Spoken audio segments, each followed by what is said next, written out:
There's only so much commitment that each person has to divvy up among multiple things within their life. Whether it be relationships combined with family, combined with job, combined with hobbies, whether it be kayaking or Warhammer or gaming or even reading books, fiction. I would consider reading spiritual books part of the spiritual path, so something separate. But whatever hobbies that you have, whatever commitment, whatever responsibilities you have, and to whom you have responsibilities to live up to, there's only so much commitment that we can divide our attention among for every single human being. The danger is that we get so caught up in this life and the various activities of this life, the various responsibilities of this life, that we don't set aside time for God, that we don't set aside time for our spiritual path and growing spiritually. So we go into one life, and for that life, we get divided up among worldly things, and then we come out of that life, and we go into another life. We're reborn, and then our attention is divided again. It can be compared to kind of how, and this is not derogatory, but when it comes to animals and how they do certain things during their life, like a squirrel, for instance. Certain amount of time mating, certain amount of time looking for nuts, hiding nuts, certain amount of time playing. That squirrel is just going to become another squirrel again. There's not a whole lot of progress made. So we also can fall into that kind of trap, except we're aware of it. We can be aware of the trap. That's our advantage. But we can also fall into this trap where we just do human things, ordinary human things, and then we're reborn as an ordinary human again and again and again, and not very much progress is made from life to life.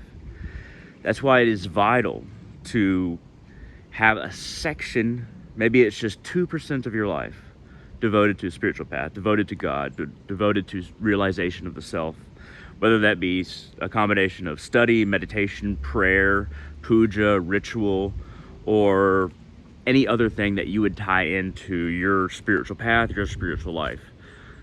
At least set aside some time to understand something vaster, so that you can make and feel something vaster, experience something vaster, so that you can make at least a little bit of progress in this life.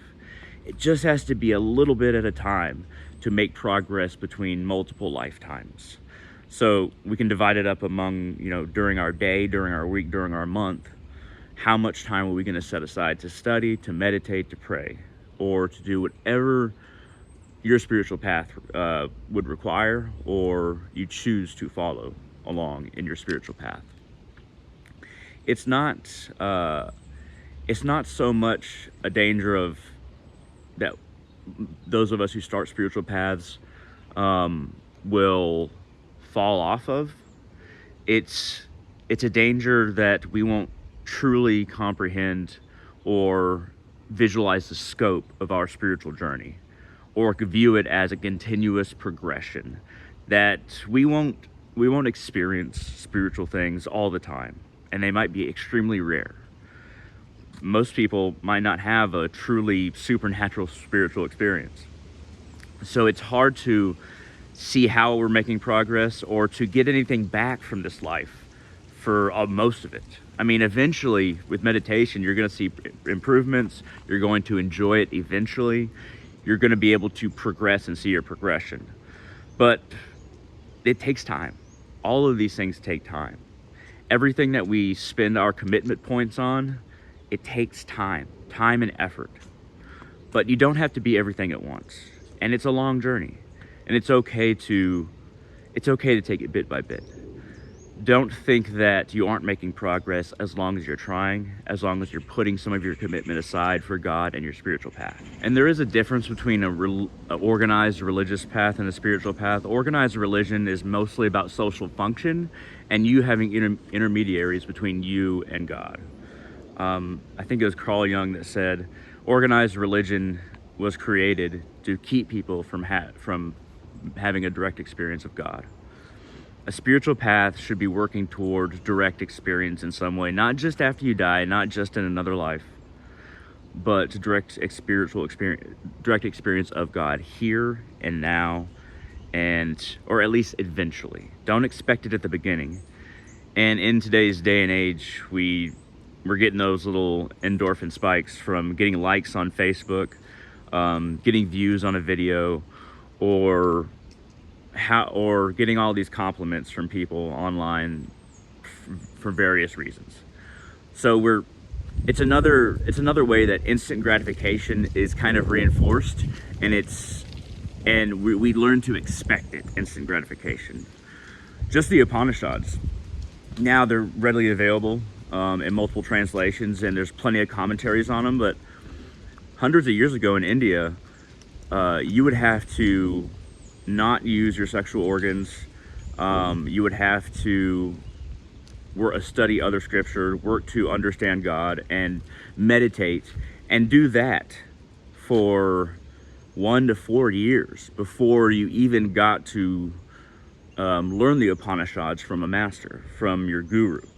You would have to control your desires, study, truly understand God before you even begin being taught about the Upanishads from a guru or a master. Now it's just at our fingertips. It's instant gratification, and I don't think something is lost ultimately through this, having access to spiritual texts like that. I don't think something is lost, because I think that enough people will truly be reached by them, and will truly reach, a level of enlightenment or moksha through them, out of all the people who read them. It's just that it gets us used to everything being available.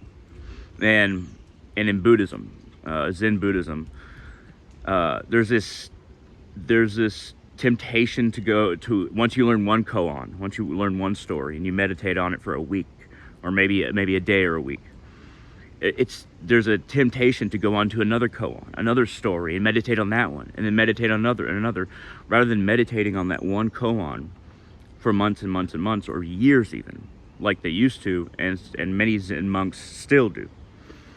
The West, and how we view life and trying to fit everything into life, busy is a blessing, as people in the West say. When I say West, like Western Europe and United States, we want to go, go, go, go, go. We don't want to stop and truly understand, truly sit in that understanding, sit in that experience, and merge it with our being. We want it all to happen quickly. And that also works to the advantage of organized religion, because as long as, they say, as long as you say these prayers, as long as you come to these functions, as long as you do stuff physically, then, or, even meet your responsibilities for your family, reproduce, then God will be satisfied, and you'll have the same heaven that everybody else will have forever and ever after you die. It does not give incentive to truly merge your being with God, or to work towards God on a personal, inner level. And that's what a spiritual path is. But we are, in the West, we are kind of trained out of, in society, what it takes to follow a spiritual path. So most people end up not setting aside time for God, not setting aside time for a truly spiritual path. And you can be a spiritual Christian. In Christianity alone, there are ways to be a spiritual Christian or a spiritual Muslim. I prefer Sufi Muslims as far as Islam goes. When it comes to Christianity, I think that there's a lot of orthodox spiritual practices that are very beneficial. Or somebody like Leo Tolstoy. Read Leo Tolstoy if you're a spiritual Christian. He has some remarkable ways to get close to God. And Leo Tolstoy, he talked a lot about how the church was really superstitious around his time, and it was all about believing in, touching the relic or being blessed by holy water, and not really understanding what it meant, or not having an inner significance to it. It was just going through the motions. He called that idolatry, rather than contemplating and getting close to God within. It was just about going through the rituals, and he called that idolatry. Not because there was idols, but because there was through following the superstitions, you were supposed to get certain blessings, and nobody knew why. You just were. Around the time Buddha came in India, people in India were so focused on Vedic practices, Vedic rituals, that the rituals had no inner significance. As long as you said the words, did the ritual right, you're supposed to get something. And yeah, you kind of would, but you wouldn't actually make any progress. There's plenty of rituals there's plenty of Vedic rituals that where they do work and you do get stuff, but you don't actually make spiritual progress. That's why with the Upanishads, they are texts that you don't get anything physical. You don't get anything in the material world. You only get realization and self-illumination. And so that's why with Vedanta, there's not a whole lot of, well, there's none. There's no rituals where you get material stuff. But around the time Buddha came, everybody was so focused on the rituals and getting stuff that nothing had any inner significance. In a way, Buddha also came to not necessarily get rid of idolatry, but put everything in a proper perspective to where you yourself could work towards things rather than you just paying a Brahmin, you paying a priest, or you saying certain mantras without knowing what they meant or contemplating them. In a way, Buddha kind of came to get rid of the same idolatry. Once again, idolatry in a deeper sense than just having idols. That's not idolatry. Idolatry in going through the motions rather than having an inner significance. But set aside time for this inner significance, for this inner spiritual journey, for finding these truths and realizing these truths, so that your life is not just going through the motions of ordinary life, but also just going through the motions of religion or spirituality. Set aside time to become and realize. And even if it's just a little bit of time, that is so much better than not setting aside any time at all. Because human beings, all the realization, all the memories, all the occurrences that happen for us happen within us. They don't happen. Everything on the external world sparks something in our brain, so our brain forms in a certain way, follows certain pathways, but it's all happening within us. So if we don't take time to control our desires, master intellectual pursuits, or meditate and realize God, experience God, if we don't take time to do all that stuff with that inner work, then we'll just go from life to life collecting nuts, hiding nuts like a squirrel, going through the motions. It's important for a spiritual life to not just go through the motions, but to take time for inner work, inner progress. At any rate, thank you very much for watching. I hope this was really interesting. Hit that thumbs up down there if you like this video at all. Feel free to share this wherever you like.